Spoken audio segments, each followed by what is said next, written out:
MPTC, జెడ్పీటీసీలకి గౌరవ వేతనం ఇవ్వట్లేదు అని జెప్పి ఎందుకు అది ఇప్పించాలి అంటూ హైకోర్టు లో జరిగినటువంటి వాదోపవాదాల్లో కొత్త విచిత్రం తెలిసింది. పవన్ కళ్యాణ్ శాఖలో డబ్బులు లేవా అన్నటువంటిది ఇప్పుడు పెద్ద సందేహం అనమాట.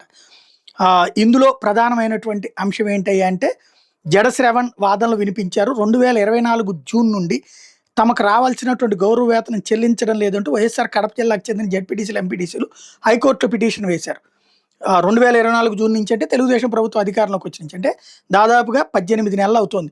ఇంతవరకు జెడ్పీటీసీలకు, ఎంపీటీసీలకు గౌరవ వేతనం ఇవ్వట్లేదు.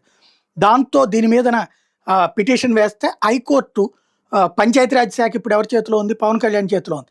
ఆ పంచాయతీరాజ్ శాఖను అడిగితే హైకోర్టులో పంచాయతీరాజ్ శాఖ జారీ చేసిన మేము ఇప్పుడు పక్కన అసలు స్థానిక సంస్థలకు విపరీతంగా డబ్బులు ఉన్నాయి, ఎప్పటికప్పుడు వచ్చేస్తున్నాయి అని ఒక పక్కన పవన్ కళ్యాణ్ చెప్తే, ఇదివరకు డబ్బులకి డైవర్ట్ చేసేవాళ్ళు ఇప్పుడు ఆ ప్రాబ్లం లేదని పవన్ కళ్యాణ్ చెప్తుంటే, జెడ్పీటీసీలకు, ఎంపీటీసీలు చెల్లించడానికి గౌరవ వేతనానికి డబ్బులు లేవంటూ ఇప్పుడు ఆ శాఖకి సంబంధించినటువంటి సిఇఓ దాఖలు చేసిన అఫిడవిట్ హైకోర్టులో సంచలనం సృష్టిస్తోంది.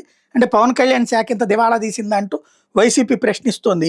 గౌరవ వేతనం ఎందుకు చెల్లించడం లేదు అంటూ అఫిడవిట్ ఏమంటే ఇప్పుడు ఇచ్చినటువంటి ఆదేశాలు ఈ సిఇఓ చెప్పుకొచ్చినటువంటి మాట ఇదనమాట.